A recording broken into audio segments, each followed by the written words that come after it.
नमस्कार. फॉलिक्युलोमेट्री म्हणजे मुळात काय?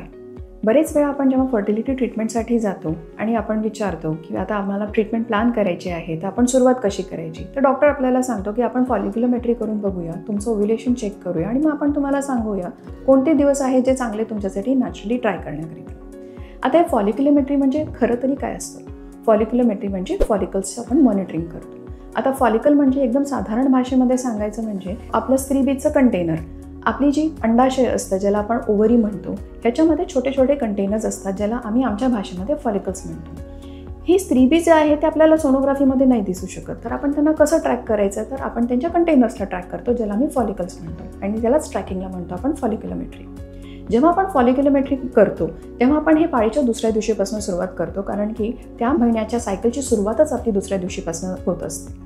जेव्हा आपण दुसऱ्या दिवशी सोनोग्राफी करतो तेव्हा आपण काय बघतो? आपण हे बघतो की त्यावेळेस आपल्याकडे किती अँट्रल फॉलिकल काउंट आहे, म्हणजे आपल्याकडे किती स्त्रीबीज त्या महिन्यासाठी सिलेक्ट झालेले आहे. आता सिलेक्ट झाले म्हणजे काय? ह्याचं एक्सप्लेनेशन म्हणजे आपण जेव्हा जन्माला येतो तेव्हा आपल्याला लाखो नंबरमध्ये स्त्रीबीज भेटतात आणि हे छोट्या छोट्या कंटेनर्समध्ये आपल्या ओव्हरीमध्ये स्टोर्ड असतात. आता हे बँकेसारखे असतात. दर महिन्याला ह्या बँकेमधनं थोडं वापरण्यात येतं. जसं जसं आपलं वय कमी होतं तसं तसं त्याचं व्हॉल्यूम पण कमी होत जातो आणि अशा पद्धतीने एक वेळ येते जेव्हा आपला मेनोपॉज येतो आणि आपले सगळे स्त्रीबीज तोपर्यंत संपलेले असतात. तर त्यामुळे जेव्हा आपण पाळीच्या दुसऱ्या दिवशी सोनोग्राफी करतो तेव्हा आपल्याला एक बेसिक काउंट कळतो की ह्या महिन्यासाठी आपल्याकडे एवढे फॉलिकल्स अवेलेबल आहे. आता जेव्हा आपण नॅचरल सायकल करत असतो तेव्हा नॅचरली आपलं शरीर एका पद्धतीने प्रोग्राम्ड असतं की एक फॉलिकल तयार होणार. आता हा फॉलिकल बॉडीमधल्या हॉर्मोन्सला रिस्पॉन्ड करतो, त्याचे रिसेप्टर्स जेव्हा त्याला रिस्पॉन्ड करतात तो ग्रो व्हायला लागतो. सगळ्यांनाच ग्रो व्हायचं असतं, पण एकाचे रिसेप्टर्स बाकीच्यांपेक्षा जास्त असतात म्हणून तो जास्त लवकर ग्रो व्हायला लागतो. तो जसा जसा ग्रो होतो तसा तसा त्यातलं स्त्रीबीज पण वाढायला लागतं आणि तो जेव्हा पूर्णपणे मॅच्युअरली ग्रो होतो, कधी कधी 20-22 मिलीमीटरपर्यंत, तेव्हा तो रप्चर होतो.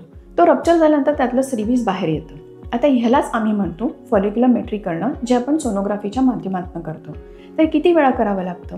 आपण पाळीच्या दुसऱ्या दिवशी स्कॅन करून बेसलाईन आपण मॉनिटर करतो. त्याच्यानंतर 8व्या दिवशी आपण बघतो की ते फॉलिकल कसं ग्रो झालेलं आहे आणि त्याच्यानंतर आपण त्या ग्रोथच्या हिशोबाने ठरवतो. काही जणांचं लहानच असतं किंवा काही जणांचं मोठं झालं असतं, त्या हिशोबाने आपण ठरवतो की पुढे अजून किती वेळ आपल्याला स्कॅन करून बघावं लागणार आहे.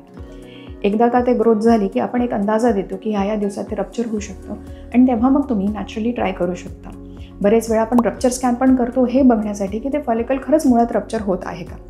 पण एक गोष्ट लक्षात ठेवणं फार गरजेचं आहे की हे कंटेनर आहे. कुठल्याही सोनोग्राफीमध्ये स्त्रीबीज हे दिसत नसतं.